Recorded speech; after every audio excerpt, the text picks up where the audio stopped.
ویسے تو اللہ تبارک و تعالی نے اس رمضان کے اندر بنیادی طور پر 2 عبادتیں ہیں ایسی جو اور دنوں میں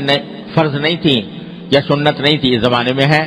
ایک روزہ عام دنوں میں فرض نہیں تھا، مہینے کے اندر فرض کر دیا۔ اسی طرح تراویح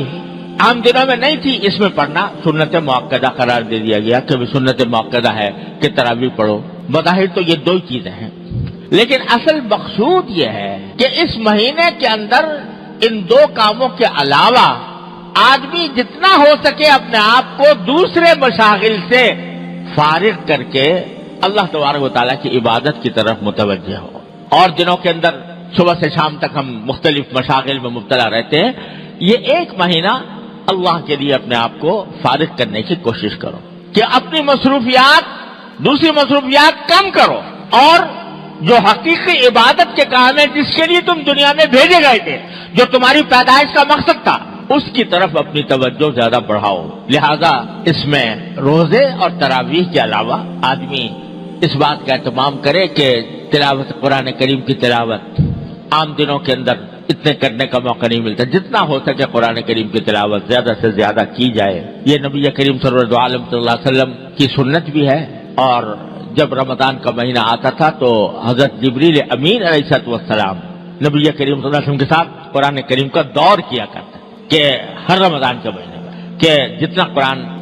ایک مرتبہ حضور اقدس صلی اللہ علیہ وسلم پڑھتے، ایک مرتبہ جبریل امین پڑھتے، کیا منظر ہوگا، وہ کیا عالم ہوگا کہ دور کرنے والے حضرت جبریل علیہ السلام اور دور کرنے والے حضور نبی کریم صلی اللہ علیہ وسلم کیا تلاوت ہوتی ہوگی، کیا اس کا منظر ہوگا اور کیا اس کی روحانیت ہوگی۔ ہر سال یہ ہوتا، اور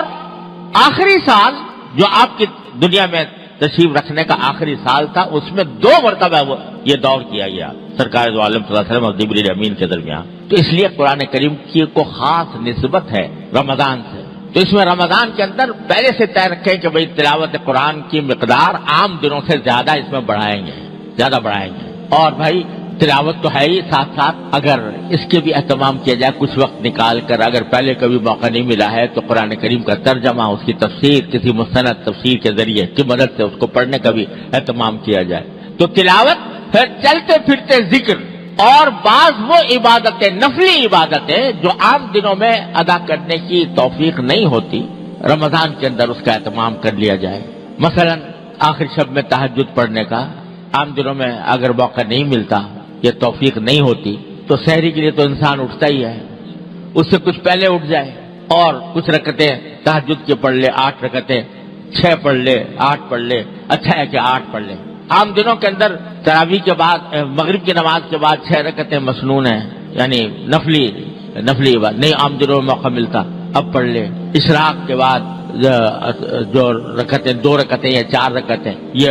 عام دنوں میں موقع نہیں ملتا، اس میں پڑھ لے۔ اور چلتے پھرتے ذکر، فضولیات سے اجتناب، فضول کام سے، فضول محفلیں جمی ہوئی ہیں، باتیں ہو رہی ہیں، گپ شپ ہو رہی ہے، اس سے اپنے آپ کو بچائیں، اور زیادہ سے زیادہ وقت اللہ تبارک و تعالیٰ کے ذکر میں، اللہ تعالیٰ کی